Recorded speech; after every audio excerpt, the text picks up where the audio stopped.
1964. A young girl named Estella was born with her hair half black and half white. She has always had a creative passion and a rather feisty personality. Her mother, Catherine, notices and nicknames her Cruella. Catherine brings Estella to a private school, where she promises to behave. However, the other children mock her because of her hair, and her only friend is another girl named Anita Darling, along with a dog she finds and names Buddy. After causing much mischief throughout her time at the school, Estella is expelled. Catherine laments their situation and goes to ask for help from her employer, who is hosting a winter ball at their estate, Hellmann Hall. Catherine instructs Estella to stay in the car, but she steps out for a moment to observe the party. Estella and Buddy sneak into the mansion, where Estella, who has always had a love for fashion, is in awe of all the gowns and dresses at the ball. Unfortunately, Buddy gets out, and after Estella chases after him, she is found by a valet named John. Estella escapes him and is chased with Buddy by 3 vicious Dalmatians. Estella runs outside, where Catherine is talking to her employer, Baroness von Hellmann. The Dalmatians run past Estella and pounce on Catherine hard enough to push her over the edge of a cliff to her death, which Estella witnesses. The partygoers go outside to see what happened, with the Baroness lying and claiming that Catherine was trying to accost her for money. Estella runs with Buddy and travels in a garbage truck. Estella makes it to Regent's Park in London, where she had wanted to go with her mother, and she realizes that she is missing the necklace her mother had given her to hold onto. She falls asleep by the fountain and is found the next morning by 2 delinquent boys, brothers Horace, Joseph MacDonald, and Jasper Badoon, along with their one-eyed dog Wink. They are trying to swipe from the fountain when they meet Estella. Jasper determines that she doesn't have a family, and the 3 run away together when an officer catches them. Estella joins the boys at their hideout, and Jasper tells Horace that they should keep her around because having a girl might make her seem like an innocent distraction to people they plan to rob. Estella dyes her hair to go along with the schemes and be unrecognizable. 10 years later, Estella continues to pull off crimes with Horace and Jasper to support themselves, plus Buddy and Wink. Estella also continues to work on her fashion ideas. On Estella's birthday, the brothers surprise her with a job for the Liberty Department store downtown, since Jasper had noticed her always staring at the place. She is very grateful to them.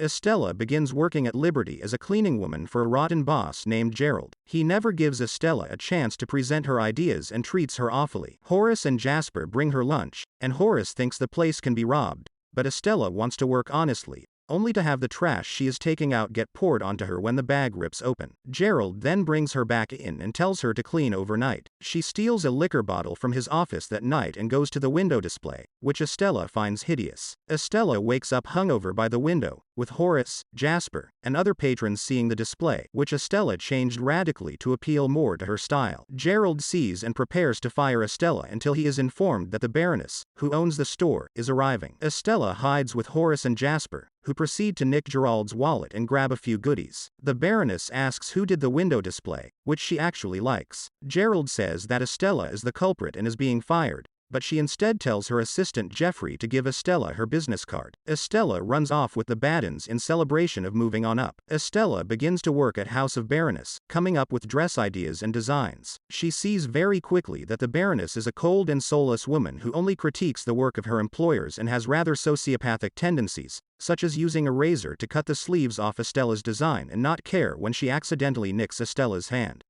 After work, she stops by a shop operated by a man named Artie, who quickly befriends Estella since she likes his fashion sense. She also notices a red dress made by the Baroness in the window. Throughout her time working, Estella shows the Baroness that she truly does have a talent for fashion. However, Estella changes her tune toward the Baroness when she sees that she is wearing her mother's necklace, despite the Baroness claiming it is a family heirloom. When she tells Estella that a former employer tried to rob her and then fell off a cliff, Estella begins to feel pure hatred for the Baroness. Estella brings the news to Horace and Jasper, seeing it as an opportunity to pull off a heist, especially seeing as how the Baroness is set to host an upcoming gala. Estella memorizes the Baroness's schedule and how the guards work and move around to plan for the heist. She knows that she will be recognized if she tries to attend, but she knows someone who can arrive. On the night of the gala, Horace and Jasper sneak into the building under the guise of pest exterminators, using Wink as a fake rat. Jasper then makes his way to the security cameras as the heist commences. Estella leaves her wig off and retains her natural hair,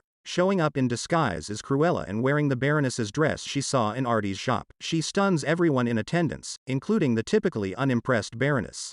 Also viewing and astonished as Anita, who is a journalist and recognizes Estella from her hair. Estella subdues the Baroness's guards before having a seat with the Baroness. When Horace approaches the safe with the necklace, he finds it empty, and Estella sees that the Baroness is wearing it. Just as the Baroness realizes Cruella is trespassing, Jasper sets off some rats into the party, causing a distraction that allows Estella to snatch the necklace off the Baroness and give to Buddy. Unfortunately, the Baroness's Dalmatians come out, and one of them swallows it after trying to take it back from Buddy. Estella sees that the Baroness is using a whistle to control the dogs, which is what she also used when Catherine died, meaning the Baroness deliberately called upon her dogs to kill Catherine. After their truck is towed, Estella hotwires a car to get away with the Baddens and their dogs. Estella stops and cries over the fact that her boss murdered her mother. The next morning, Estella is still acting as her Cruella persona, ordering Horace and Jasper to steal the Baroness's dogs so one of them can pass the necklace. Estella then goes off to Anita's workplace, still as Cruella,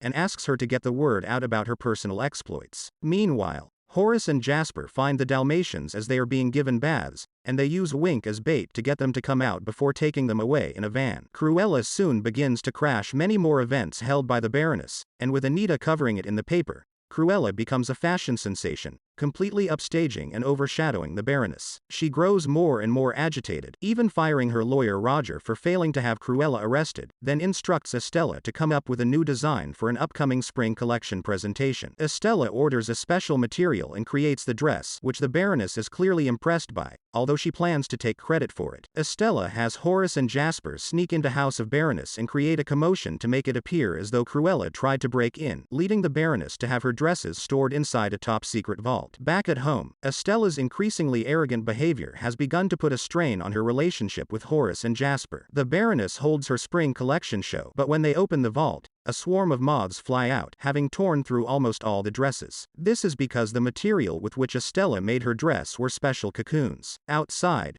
Horace and Jasper, accompanied by Artie, put on a real show where Artie sings, "I Wanna Be Your Dog," and Cruella emerges with a dress made of Dalmatian fur, leading the Baroness to think that Cruella killed her dogs. When Estella returns home, she finds Horace and Jasper tied up, with the Baroness and her henchmen having deduced that Cruella is Estella. The henchmen grab Estella and tie her to a chair, with the Baroness planning to have Horace and Jasper framed for killing Cruella in a fire. Estella fires back that she knows the Baroness killed her mother, but by her words, she is implied to have killed others when she doesn't immediately know who Estella is talking about. She leaves Estella, plus Buddy and Wink, to burn, but Estella sees a mysterious figure coming to get her. The place burns down, and word spreads that Cruella has died. Estella wakes up in John's house, along with Buddy and Wink, plus the still-alive Dalmatians. He brings her Catherine's necklace, and lets her know that it's been thoroughly bleached, which, to Estella's surprise, contains a key to a box. Inside the box is a birth certificate of Estella's. John then reveals that the Baroness is Estella's true biological mother. Although the Baron did want children, the Baroness thought being a mother would hinder her success,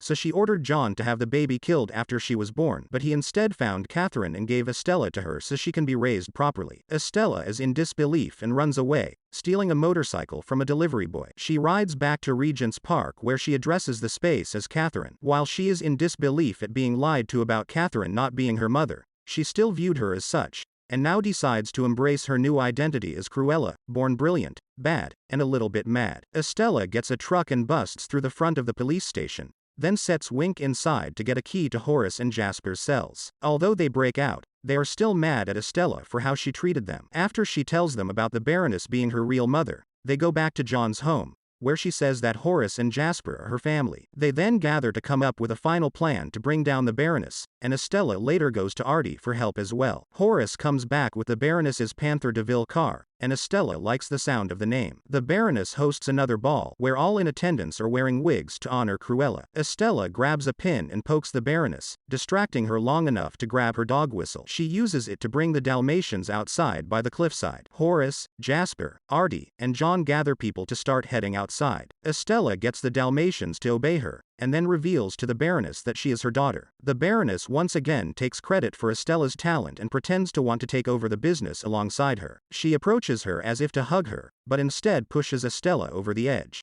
This is witnessed by everyone, just as police arrive, and the Baroness is unable to cover it up. Luckily, Estella prepared for this, and she uses a parachute to stop her fall. As the Baroness is being arrested, Cruella arrives, once again surprising everyone. Estella, through narration, reveals that she bequeathed her will to Cruella, knowing that Baroness would try to kill her, which now leaves her with her mother's fortune. Cruella holds a funeral for Estella, then takes Horace and Jasper back to the estate, which she renames Hell Hall after taking the man out of Hellmann. Together with John and Artie as part of the team, Cruella tells the brothers that she has some big plans in store. During the credits, Cruella leaves a Dalmatian puppy named Pongo at Roger's home, and another named Perdita at Anita's home. Roger, who has now become a songwriter, begins to write Cruella's iconic theme song. Friends, thank you very much for watching. If you liked it, then share this video with your friends. Like and subscribe to the channel. Good luck.